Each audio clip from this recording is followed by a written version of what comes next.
Nagpatanghali na nga ako ng gising dito, 6:00 na ako ng umaga bumangon. Usually kasi 4:30 in the morning ako bumabangon para makapasok ng umaga. 6:00 ako umaalis ng bahay pero dahil 9:00 yung pasok natin today, kaya 6:00 ako bumangon. 7:00 naman ako umalis, dumating ako sa office siguro mga 7:45 na. Madali naman kasi yung biyahe kung hindi na ako naglalakad mga idol. Ginugusto ko din maglakad kasi syempre para exercise na rin natin yun. Kasi nga dahil maghapon tayo nakaupo, after ko nga maglagay ng protection para dito sa underarm ko, agad ko na nga isinuot tong polo ko mga idol.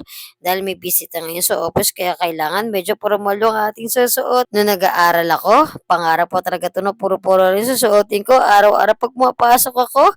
Kaya ito na yung nangyayari ngayon. Syempre, kailangan din naman natin magpopogi para pag tumawag mamaya yung jowa natin, tayo lang yung pogi sa paningin niya. Kaya agad-agad ko na nga nilagyan ng gel tong buhok ko. Tapos inayos ko na siya sa parang alam kong bagay sa akin. Medyo mahaba na nga rin tong buhok ko. Every end of the month talaga nagpapagupit ako. Kaya nga lang hihintayin natin yung susunod na cut-off para may budget tayo sa pagpapagupit. Syempre, hindi mawawala dito yung isa sa pinakagusto ko ang magsuot ng relo. Feeling ko kasi ang porma-porma ko kapag may relo ako. Nakagawian ko na nga na bago ko umalis ng bahay, inom ako ng tubig. Syempre, mahirap na ako sa daan pa tayo magbubukas ng bag tapos iinom tayo ng tubig. Chinek ko na nga rin yung bag ko mga idol kung dala-dala ko yung baon ko. Medyo masalan kasi yung tiyan ko kaya ayaw kong kumakain sa labas. Kaya nagsasarili ako ng dala ng baon dito ng kanin. Tapos kahit itlog lang yung ulam ko, okay na yon. Isinet ko nga muna yung relo ko. Gustong gusto ko kasi palagi nakikita yung mukha ng jowa ko. Kaya ayan, nilagay ko siyang wallpaper sa relo ko. Isunod ko na nga rin tong jacket namin mga idol sa office kasi may bisita nga ngayon kaya kailangan namin itong suotin. Bago nga ako umalis ng bahay, hindi ko nakakalimutan humingi ng guidance kay Papa God, kay Mama Mary at doon sa Santo Niño namin. Hinihingin ko sa kanila na ingatan nila ko buong araw sa trabaho. Siyempre, yung pamilya kong niiwanan sa bahay. At dahil maulan ngayon at wala akong dalang black shoes, iniiwan ko yun sa office dahil nga maulan na yung panahon. Crocs nga lang yung sinusuot ko dito mga idol. Tapos nagdadala na ako ng medyas. Sa office na ako magsusuot ng black shoes. At dahil nga medyo maambon, buti na nga lang hindi ganun kalakas yung ulan. Eto, napapayong na nga ako. Hindi naman ganun kalayo yung lalakarin natin. Pero okay na rin to. Sabi ko nga sa inyo, mas gusto ko to kung naglalakad sa umaga kasi exercise ko na rin to.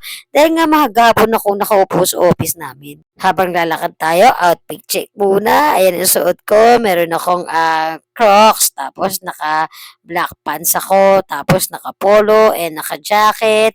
Wala pa nga kalating oras, nakarating na nga ako sa office.